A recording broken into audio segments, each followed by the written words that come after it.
Welcome to electrical എഡ്യൂസോൺ. ഇപ്പോൾ പലരും നമ്മുടെ വീഡിയോയുടെ താഴെയും അതേപോലെ നമ്മുടെ സോഷ്യൽ മീഡിയസിലൊക്കെ നമ്മൾ ചോദിച്ചൊരു കാര്യമാണ് എപ്പോഴായിരിക്കും എക്സാം ഉണ്ടാവാന്നുള്ള കാര്യം. അതായത് 2024 എക്സാം നമുക്ക് എന്താ CBT 1 CBT 2 എപ്പോഴും നമുക്ക് എക്സ്പെക്ട് ചെയ്യാന്നുള്ള കാര്യം പലരും പലരോടും പലപ്പോഴായിട്ട് ചോദിച്ചൊരു ക്വസ്റ്റ്യൻ ആണിത്. അപ്പൊ ഇത് നിങ്ങൾക്ക് അറിയുന്നുണ്ടാവും, നമുക്ക് ALPയുടെ എക്സാം ഇനിയിപ്പോ നടക്കാനുണ്ട്, അതേപോലെ ടെക്നീഷ്യന്റെ എക്സാം നടക്കാനുണ്ട്. അതൊക്കെ അതൊരു ഫാക്ടറായിട്ട് ഇവിടെ വരുന്നുണ്ട്.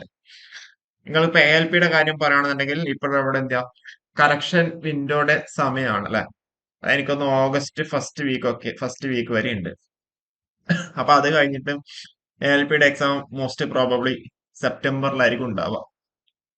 ടെക്നീഷ്യന്റെ അതേപോലെ ഒക്ടോബർ മാസം നമുക്ക് എക്സ്പെക്ട് ചെയ്യാം. അപ്പൊ നമ്മളിപ്പോ ഈ ഒരു RRB JEE കേസ് നമ്മൾ പറയുമ്പോൾ ഏറ്റവും ലീസ്റ്റ് അല്ലെങ്കിൽ ഏറ്റവും വേസ്റ്റ് കേസ് എന്നുള്ള രീതിയിലായിരിക്കും പറയുന്നുണ്ടാവുക. ഓക്കെ, ഏതായാലും അതിന് മുന്നേ നമുക്ക് കഴിഞ്ഞ പ്രാവശ്യത്തെ ട്രെൻഡ് നമുക്ക് നോക്കാം. കഴിഞ്ഞ പ്രാവശ്യം 2019 നോട്ടിഫിക്കേഷൻ വന്നിട്ട്, പക്ഷെ അതിൽ നിങ്ങൾ CBT 2 ഒക്കെ വരുമ്പോൾ ഈ ഒരു ട്രെൻഡ് ആയിരിക്കില്ല എപ്പോൾ ഉണ്ടാവുക. അതിന്റെ കാര്യം നമ്മൾ പറയാം. 2018 ഡിസംബറിൽ നോട്ടിഫിക്കേഷൻ വന്നു. 2-ാം തീയതി നിങ്ങൾക്ക് അപ്ലൈ ചെയ്യാൻ വേണ്ടി പറ്റും. 31 ലാസ്റ്റ് ഡേറ്റ് വന്നിട്ടുള്ളത്. അതുകൂടാണ്ട് കഴിഞ്ഞ പ്രാവശ്യം ഓഫ്ലൈൻ ആയിട്ട് ചെയ്യാൻ വേണ്ടി പറ്റും. അപ്പൊ ഫൈനൽ സബ്മിഷൻ വന്നേക്കുന്നത് ഫെബ്രുവരി 7-നാണ്. അത് കഴിഞ്ഞിട്ട് അഡ്മിറ്റ് കാർഡ് എപ്പോഴാണ് റിലീസ് ആയിരിക്കുന്നത്? 18 മെയ്. ഇത് തമ്മിൽ ഏകദേശം എത്ര 100 ദിവസത്തിന്റെ വ്യത്യാസം മാത്രമേ ഉള്ളൂ ഇവിടെ. അതായത് ഫൈനൽ ഡേയ്സ്, അതായത് മാർച്ച്, ഏപ്രിൽ, മെയ്. അപ്രോക്സിമേറ്റ് പറയുമ്പോൾ നിങ്ങൾക്ക് അഡ്മിറ്റ് കാർഡ് റിലീസ് ഡേറ്റ് എത്ര? അഡ്മിറ്റ് കാർഡ് റിലീസ് ഡേറ്റും ഫൈനൽ സബ്മിഷൻ തമ്മിൽ ഒരു 100 ദിവസത്തെ ഗ്യാപ്പേ ഉള്ളൂ. പിന്നെ RRB JEE എക്സാം ഡേറ്റ് എന്ന് പറയുമ്പോൾ 22 മെയ് ടു 2 ജൂൺ വരെയാണ് ഉണ്ടായിരുന്നത്. അത് കൂടാണ്ട് ഇതിലൊരു എക്സെപ്ഷണൽ കേസ് ഉണ്ട്. 24-ലൊക്കെ എന്തായിരുന്നു, 23rd 24-ലൊക്കെ ജൂൺ മാസം എക്സാം ഉണ്ടായിരുന്നു. കാരണം എന്താ വെച്ചാൽ ഏതൊരു സമയത്ത് അവിടെ എലക്ഷനോ അങ്ങനെ എന്തോ ആയതുകൊണ്ട് എക്സാം ഈ ഒരു സമയത്ത് മാറ്റിയിട്ട് ഏതോ ഒരു സെറ്റ് സ്റ്റേറ്റിൽ മാത്രം ഈ ഒരു ടൈമിൽ എക്സാം ഉണ്ടായിരുന്നു. അതുകൊണ്ടാണ് എന്ത് ചെയ്തേക്കുന്നത്, ഇവിടെ റിസൾട്ട് ഡേറ്റ് ഡിലേ ആയത്. കാരണം വെച്ചാൽ ജൂണിലൊക്കെ ജൂൺ ലാസ്റ്റ് വരെ എക്സാം ഉണ്ടായിരുന്നു. അതുകൊണ്ടാണ് എന്ത് ചെയ്തേക്കുന്നത്, സ്വാഭാവികമായിട്ടും CBT 2 എക്സാം ഡേറ്റ് വീണ്ടും അവിടെ ഡിലേ ആയേക്കുന്നത്. ഡിലേ ആയെന്ന് വെച്ചാൽ 13-ാം തീയതി വന്നിട്ട് 15 ദിവസം അത്രേ കിട്ടിയിട്ടുള്ളൂ. അവിടെ 2 ആഴ്ച മാത്രം സമയം കിട്ടിയുള്ളൂ. 28-നും 1 സെപ്റ്റംബറിനും ഇടയിലായിരുന്നു CBT 2 നടന്നേക്കുന്നത്. അപ്പൊ ഇതിലിപ്പോ CBT 1 നമുക്ക് ഈ ഒരു ട്രെൻഡിൽ നമുക്ക് പറയാന്നുണ്ടെങ്കിലും CBT 2 നമുക്ക് ഈ ഒരു ട്രെൻഡിൽ നമുക്ക് അവിടെ പറയാൻ വേണ്ടി പറ്റുന്നുണ്ടാവില്ല.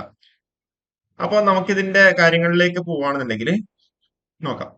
ഇപ്രാവശ്യത്തെ സെറ്റപ്പ് എന്ന് വെച്ചാൽ നോട്ടിഫിക്കേഷൻ വന്നേക്കുന്നത് 27 ജൂലൈ 2024-ലാണ്. 30-ാം തീയതി ഓൺലൈൻ രജിസ്ട്രേഷൻ സ്റ്റാർട്ട് ചെയ്തു. 29-ആണ് ലാസ്റ്റ് ഡേറ്റ് വന്നിട്ടുള്ളത്. അത് കൂടാണ്ട് കഴിഞ്ഞ പ്രാവശ്യം ഒരു 7 ഡേയ്സ് എക്സ്ട്രാ വന്നേക്കുന്ന ഓഫ്ലൈൻ പേയ്മെന്റ് ഒക്കെ ആണെന്നുണ്ടെങ്കിൽ ഇവിടെ എന്തായി, അത് 30 തൊട്ടിട്ട് സെപ്റ്റംബർ 8 വരെയാണ് കറക്ഷൻ വിൻഡോ അല്ലെങ്കിൽ ഡേറ്റ് എന്നുള്ളത്. അപ്പം ഓൺ ആൻ ആവറേജ് ആയിട്ട് നമുക്ക് പറയുകയാണെങ്കിൽ സെപ്റ്റംബർ 8-നാണ് എന്ത് ചെയ്തേക്കുന്നത് ഫൈനൽ സബ്മിഷന്റെ കാര്യമുള്ളത്. അപ്പൊ ഈ ഒരു ഫൈനൽ സബ്മിഷൻ കഴിഞ്ഞിട്ട് നമ്മൾ ഓൾറെഡി പറഞ്ഞു സെപ്റ്റംബറിൽ ALPയുടെ എക്സാം ഉണ്ടാവും. അത് കഴിഞ്ഞ് ഒക്ടോബറിൽ ടെക്നീഷ്യൻ എക്സാം ഒക്കെ ഉണ്ടാവും. അപ്പം അത് കഴിഞ്ഞ് നമുക്കൊരു ഓൺ ആൻഡ് വേസ്റ്റ് കേസ് നമ്മൾ നേരത്തെ പറഞ്ഞ പോലെ 100 ഡേയ്സ് നമ്മൾ നോക്കുവാണെന്നുണ്ടെങ്കിൽ, അതായത് അഡ്മിറ്റ് കാർഡ് റിലീസ് ചെയ്യാൻ വേണ്ടിയിട്ടുള്ള ഒരു 100 ഡേയ്സ് നോക്കുവാണെന്നുണ്ടെങ്കിൽ ഒക്ടോബർ, നവംബർ, ഡിസംബർ. ഡിസംബർ 15-ന് ശേഷം അഡ്മിറ്റ് കാർഡ് ഡിസംബർ 15-ന് അഡ്മിറ്റ് കാർഡ് നമുക്ക് റിലീസ് ചെയ്യുന്നുണ്ടാവും. അത് കഴിഞ്ഞ് ഡിസംബർ വേണമെങ്കിൽ ഡിസംബർ ലാസ്റ്റിൽ നമുക്ക് എക്സാം എക്സ്പെക്ട് ചെയ്യാം. അതല്ലെങ്കിൽ നമുക്ക് എന്ത് ചെയ്യാം, ജനുവരി, ഫെബ്രുവരി, ഏറ്റവും വേസ്റ്റ് കേസ് ജനുവരിയിലായിരിക്കും. അല്ലെങ്കിൽ ഫെബ്രുവരി 2025-നായിരിക്കും CBT 1 എക്സാം ഉണ്ടാവുക. ഓക്കെ, CBT 1 എക്സാം ജനുവരി അല്ലെങ്കിൽ വരും ഫെബ്രുവരി എന്നുള്ള ടൈമിലായിരിക്കും ഉണ്ടാവുക. ഓക്കെ, ജനുവരി അല്ലെങ്കിൽ ഫെബ്രുവരി. അപ്പം ജനുവരി ആണ് എക്സാം നടന്നിട്ടുണ്ടെന്നുണ്ടെങ്കിൽ സ്വാഭാവികമായിട്ടും ഫെബ്രുവരി കഴിഞ്ഞ് മാർച്ച് അല്ലെങ്കിൽ ഫെബ്രുവരി ലാസ്റ്റ് ഒക്കെ ആകുമ്പോഴത്തേക്ക് ഇതിന്റെ റിസൾട്ട് നമുക്ക് അവിടെ എക്സ്പെക്ട് ചെയ്യാം. ഫെബ്രുവരി ലാസ്റ്റ് അല്ലെങ്കിൽ മാർച്ച് ഫസ്റ്റ് വീക്ക്. അല്ലെങ്കിൽ നമുക്ക് ഫെബ്രുവരിയിലാണെന്നുണ്ടെങ്കിൽ നമുക്ക് മാർച്ച് ലാസ്റ്റ് അല്ലെങ്കിൽ ഏപ്രിൽ ഫസ്റ്റ് വീക്ക് നമുക്ക് അവിടെ CBT 1 റിസൾട്ട് ഡേറ്റ് എക്സ്പെക്ട് ചെയ്യാം. അപ്പൊ അത് കൂടാണ്ട് നോക്കുവാണെന്നുണ്ടെങ്കിൽ CBT 2 എക്സാം ഡേറ്റ് അപ്പൊ നമുക്ക് എങ്ങനെ പറയാം, ഫെബ്രുവരി ലാസ്റ്റ് ആണെങ്കിൽ മാർച്ച് ഫസ്റ്റ് വീക്ക് തന്നെ കിട്ടും. അല്ല, മാർച്ച് ഫസ്റ്റ് വീക്ക് ആണെങ്കിൽ മാർച്ച് സെക്കൻഡ് വീക്ക് അല്ലെങ്കിൽ മാർച്ച് തേർഡ് വീക്ക് ഒക്കെ ആയിരിക്കും എന്ത് ചെയ്യുക CBT 2 എക്സാം ഉണ്ടാവുക.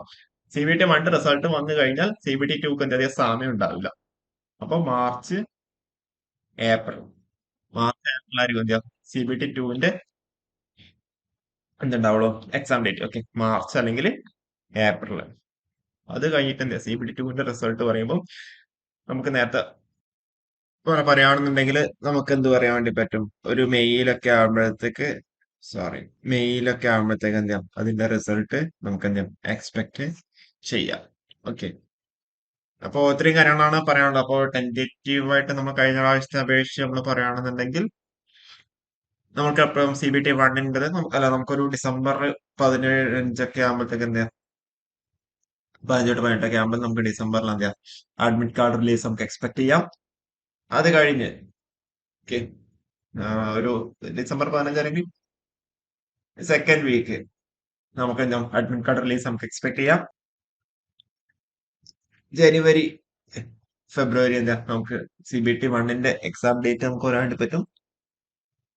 അത് കഴിഞ്ഞ CBT 2 എന്ന് പറയുന്നത് എന്താ